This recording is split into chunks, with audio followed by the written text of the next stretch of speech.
आदित्य और स्नेहा की मुलाकात कॉलेज में हुई थी। दोनों के बीच पहली नजर में ही एक कड़ी बन गई थी, जो समय के साथ और मजबूत होती गई। स्नेहा बेहद खुशमिजाज और हंसमुख लड़की थी, जबकि आदित्य शांत और गहरे विचारों वाला लड़का था। दोनों एक दूसरे के विपरीत थे, लेकिन फिर भी एक दूसरे में खो गए। शुरू में उनकी मुलाकातें बस पढ़ाई और दोस्तों के बीच होती, लेकिन धीरे धीरे उनकी दोस्ती प्यार में बदल गई। आदित्य ने स्नेहा के बिना अपने जीवन की कल्पना भी नहीं की थी। स्नेहा के साथ हर पल आदित्य को ऐसा लगता जैसे उसकी जिंदगी में रंग भर गए हों। वह स्नेहा के बिना अधूरा महसूस करता था। दोनों ने साथ में अपने भविष्य के सपने देखे। ये शीश न लेकिन किस्मत को कुछ और ही मंजूर था। स्नेहा की तबीयत अचानक खराब रहने लगी। आदित्य को जब इस बारे में पता चला तो वह चिंता में पड़ गया। स्नेहा ने आदित्य से कहा, यह बस मामूली सा बुखार है, ठीक हो जाऊंगी। आदित्य ने उसका हाथ पकड़कर कहा, तुम्हें कुछ नहीं होगा, मैं तुम्हारे साथ हूँ। लेकिन स्नेहा की तबीयत में कोई सुधार नहीं आया। डॉक्टरों ने बताया कि उसे एक गंभीर बीमारी है, जो धीरे धीरे उसकी जान ले रही है। यह सुनकर आदित्य का दिल टूट गया। आदित्य ने अपनी दुनिया खोते हुए देखी, लेकिन उसने स्नेहा को कभी कमजोर नहीं पड़ने दिया। वह उसे हर दिन हंसाने की कोशिश करता, ताकि उसकी तकलीफ कुछ कम हो सके। स्नेहा ने एक दिन आदित्य से कहा, अगर मैं चली जाऊं तो क्या तुम मुझे भूल पाओगे? आदित्य की आंखों में आंसू थे, लेकिन उसने स्नेहा को सांत्वना देते हुए कहा, तुम कभी मुझसे दूर नहीं जा सकती।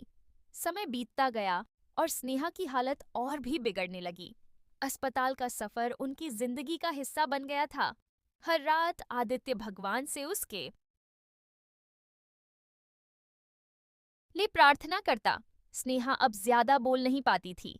उसकी आंखों में दर्द साफ दिखाई देता था, लेकिन वह हमेशा आदित्य के सामने मुस्कुराने की कोशिश करती, ताकि उसका दिल न टूटे। आदित्य हर दिन स्नेहा के पास बैठता और उसे कहानियां सुनाता, बाई जैसे वे कभी जुदा नहीं होंगे। वह स्नेहा की आंखों में डर देख सकता था, लेकिन वह उसे भरोसा दिलाता रहता। स्नेहा ने एक रात आदित्य से कहा, अगर मैं कल ना रहूं तो मेरा वादा करो कि तुम खुश रहोगे। आदित्य ने उसका हाथ थामते हुए कहा, तुम्हारे बिना मैं कैसे खुश रह सकता हूँ। उस रात स्नेहा सो नहीं पाई। वह आदित्य के हाथ को पकड़े रही, मानो वह उसे कभी छोड़ना नहीं चाहती। उसकी आंखों में अब केवल दर्द था, जो शब्दों से परे था। 15 सुबह हुई, लेकिन स्नेहा की आंखें नहीं खुली। आदित्य ने उसे जगाने की कोशिश की, लेकिन वह खामोश हो चुकी थी। उसके हाथों की गर्माहट भी अब खत्म हो चुकी थी। 16 आदित्य के दिल पर मानो पहाड़ टूट पड़ा। वह उसे पकड़कर फूट फूट कर रोया। उसके साथ बिताए हर पल उसकी आंखों के सामने घूमने लगे। उसकी जिंदगी अब वीरान हो चुकी थी। स्नेहा की अंतिम यात्रा में आदित्य ने उसकी तस्वीर को अपने सीने से लगा लिया। उसकी आंखों में आंसू थे, लेकिन उसके दिल में स्नेहा की यादें थीं, जो कभी खत्म नहीं हो सकती थीं। स्नेहा की मौत के बाद आदित्य के जीवन का हर रंग फीका पड़ गया। वह पहले की तरह हंसता, बोलता, लेकिन उसके अंदर एक खालीपन था, जिसे कोई नहीं भर सकता था। आदित्य ने खुद को काम में डुबो लिया, लेकिन स्नेहा की यादें हर रात उसे घेर लेती। वह हर पल उसे महसूस करता, जैसे जैसे वह कहीं उसके पास ही हो। उसने स्नेहा के साथ बिताए हर पल को अपने दिल में संजो कर रखा।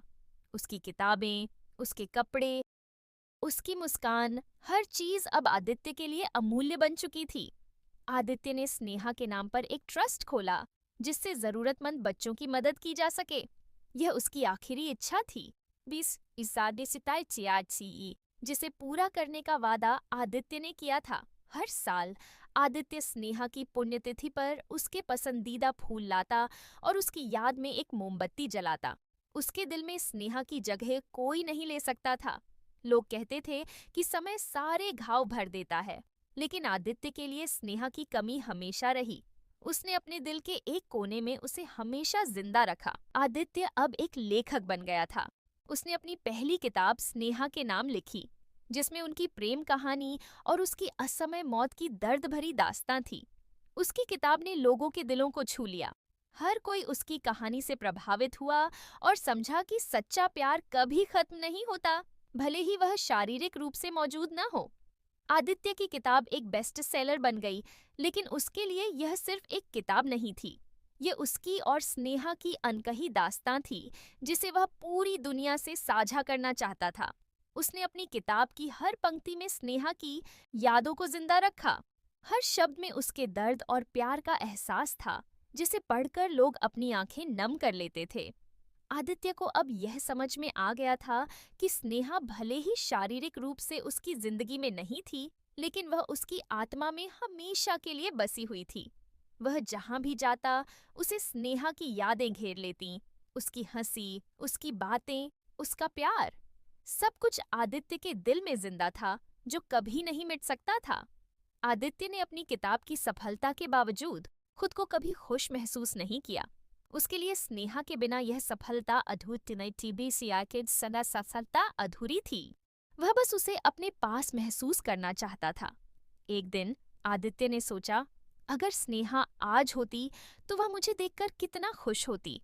यह सोचकर उसकी आंखों में आंसू आ गए, लेकिन साथ ही एक हल्की सी मुस्कान भी। वह जानता था कि स्नेहा उसे वहां से देख रही है और वह चाहती थी कि आदित्य आगे बढ़े। लेकिन आदित्य के लिए यह रास्ता बहुत मुश्किल था, क्योंकि स्नेहा उसकी दुनिया थी। आदित्य ने हर दिन खुद को स्नेहा के बिना जीने का नीड के बिना जीने के लिए मनाया, लेकिन उसका दिल हर पल उसे याद करता।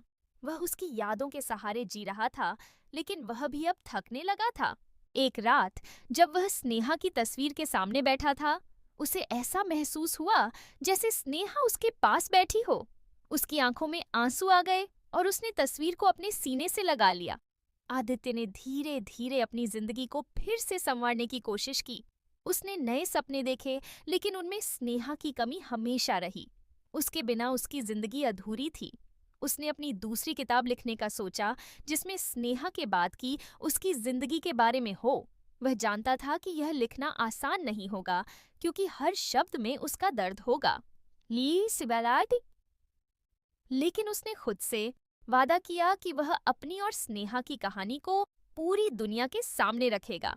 यह उसका आखिरी सलाम होगा उसकी अनकही मोहब्बत को। आदित्य ने अपनी किताब का नाम रखा खामोश अलविदा। यह किताब उसकी जिंदगी के हर उस पल को बयां करती थी जो स्नेहा के बिना गुजरा था। हर कोई आदित्य के दर्द और उसके प्यार को महसूस कर सकता था। लोग कहते थे कि इतनी सच्ची और दर्द भरी कहानी उन्होंने पहले कभी नहीं पढ़ी थी। आदित्य की दूसरी किताब ने उसे फिर से पहचान दिलाई, लेकिन उसके दिल में अभी भी स्नेहा की यादों का बोझ था। वह हर दिन उसी बोझ के साथ जीता। लोग आदित्य से अक्सर पूछते, क्या तुमने कभी किसी और से प्यार करने की सोची? आदित्य मुस्कुराता और कहता, स्नेहा से ज्यादा कोई मेरे दिल के करीब नहीं हो सकता। आदित्य ने फिर कभी किसी और के साथ अपना जीवन बांधने की कोशिश नहीं की। उसके लिए स्नेहा ही उसका पहला और आखिरी प्यार थी। वह अब भी उसकी यादों में जीता था। समय के साथ आदित्य का शरीर कमजोर पड़ने लगा। वह अब ज्यादा काम नहीं कर पाता था, लेकिन उसकी आत्मा स्नेहा की यादों से हमेशा जवान थी। एक दिन जब आदित्य अपने घर के आंगन में बैठा था, उसने एक तारा टूटते देखा। उसने अपनी आंखें बंद की और स्नेहा की यादों में खो गया। उस रात आदित्य ने स्नेहा की तस्वीर के सामने अपनी आंखें मूंद लीं। उसकी सांसें धीरे धीरे थमने लगीं और उसके चेहरे पर एक शांति थी, मानो वह अपनी स्नेहा से मिलने जा रहा हो। आदित्य के निधन की खबर से हर कोई दुखी था, लेकिन जो लोग उसे जानते थे वे यह भी जानते थे कि वह अब स्नेहा के साथ है, उसी जगह जहां वह हमेशा से होना चाहता था। आदित्य के घर पर उसकी किताबें और स्नेहा की यादें अब भी जिंदा थीं। लोग उसकी प्रेम कहानी को पढ़ते और उसकी सच्चाई को महसूस करते थे। आदित्य और स्नेहा की प्रेम कहानी अब किताबों में कैद नहीं थी, बल्कि हर उस दिल में बसी थी जिसने उनकी दास्तां पढ़ी थी। उनका प्यार लोगों के दिलों में जिंदा रहा। 50 और इस तरह स्नेहा और आदित्य की कहानी ने यह साबित कर दिया कि सच्चा प्यार कभी खत्म नहीं होता, वह बस समय की सीमाओं से परे होता है। वे दोनों अब भी एक दूसरे के साथ किसी और दुनिया में हमेशा के लिए एक हो चुके थे। यहीं पर यह कहानी खत्म होती है। अगर आपको ये कहानी पसंद आई हो तो वीडियो को लाइक करें, शेयर करें हमारे चैनल को सब्सक्राइब करना न भूलें।